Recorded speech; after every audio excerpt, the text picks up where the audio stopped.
Over Ometa, Mitakulu. Okay, so what I just said was good morning. How are you? How are you doing?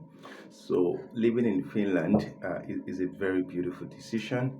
It's a very beautiful thing, but it's something that you have to decide in your heart. Are you ready to learn the language of this country?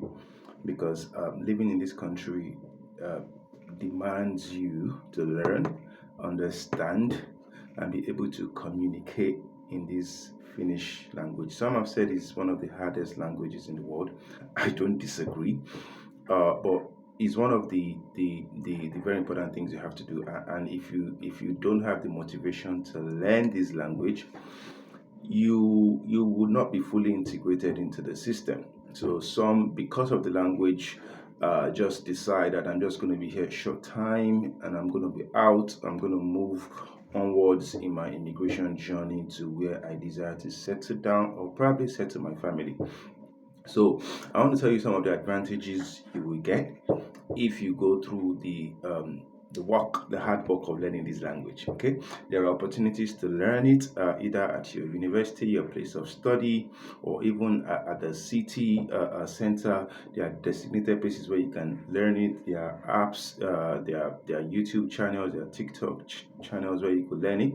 So the only thing that is difficult is the decision to learn it and the motivation to continue to learn it to your good. There's A1 finish, A2 finish, then you graduate to B1 finish, B2 finish, and can as well decide to get to C1, C2 finish. So, what are some of the advantages and the disadvantages of what are some of the advantages and the disadvantages of deciding to learn or deciding not to learn this language? So, let me start with the veggies. Let me start with the disadvantages. You will be limited to the kind of jobs you can get. So many institutions, organizations would demand that you have at least a conversational level in your understanding of the language. And if you don't have it, they you might be sidelined for jobs or job interviews or maybe some level of promotions in your place of work. You might not even be able to get a lit list of jobs if you don't understand the language. So that is a big deal. Whether you're a student, you have access to study 30 hours a week, or you came here to work and you don't have the language, you are already very limited in your ability to find jobs and get jobs. Number two disadvantage, you might not be able to engage or lock down conversations at events, conferences, and functions.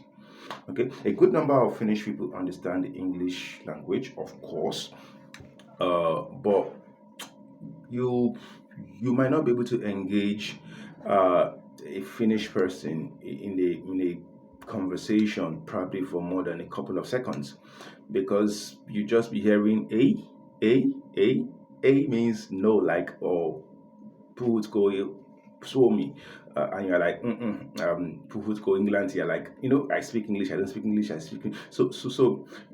As in your communication and rapport with people is gonna be or could be very limited if you don't understand the language.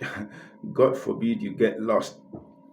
So this is the number three disadvantage. God forbid you get lost while riding your bike in the woods, in the forest, or through shortcuts, or you just miss your way and you can't speak simple English as Misa Ido Pisto, where is the university, Misa City Center, where you see basic things that can save your life. Do you understand? So it's just if you want to live in this country, you want to come here, or you want to come to any country in Europe, you have to make a decision to learn their language. The reason why the top four countries that I choose to call them top four are regarded as top four to me is because, of course, US, UK, Canada, Australia, because you don't need to learn to communicate per se. You already speak basic English, and those are English speaking countries. But outside of these so-called top four, you have to make that decision to learn the language. Okay, so I think that's the number three disadvantage. let me give you some advantages. So, of course, you can as well see the advantages clearly. Number one, you will have an edge when it comes to job and job interviews.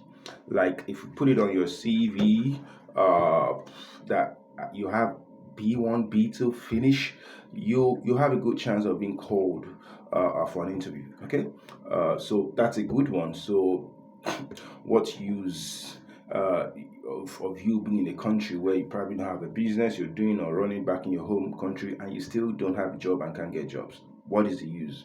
Okay. Number two disadvantage is that number two advantage is that you will be able to integrate better.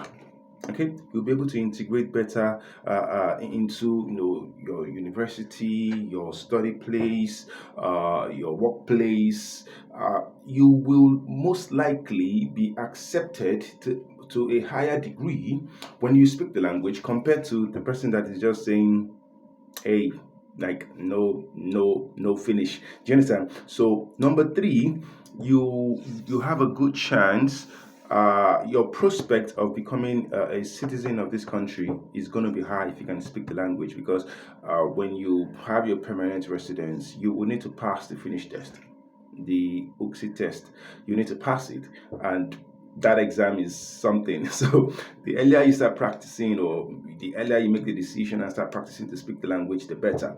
So for international students that want to study here, are you aware that if you can speak Finnish to a level, there are some institutions that you will get admissions and won't pay a dime? How about that for an advantage? How about that for an advantage? All right, so the language is not easy.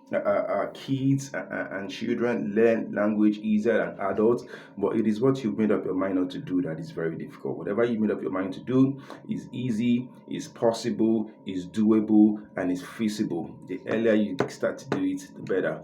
Okay, and I'm going to give us a little inside information here. Do you know that uh, some of us got the opportunity to come to this country as early as 2006, wrote an entrance exam, passed it. But somebody from the blues, I can't remember what the person is, and even if I can remember, I'm not going to mention the person. Somebody said the language is not, it's not going to, it's not easy, it's not possible. You're going to use a whole year to learn the language. That was about 2006, 2007. It's 2025, and we're here now. Whatever is worth doing is worth doing well and on time. Okay? Because not every opportunity comes a second time. If it happens to come a second time, you're not just lucky, you're blessed. Thanks for watching. If you're not connected or subscribed or following me, please do share this with somebody that is making a decision whether they want to come to Finland or Europe, and the decision they have to make to learn a new language for their own good. Thank you. Sign out.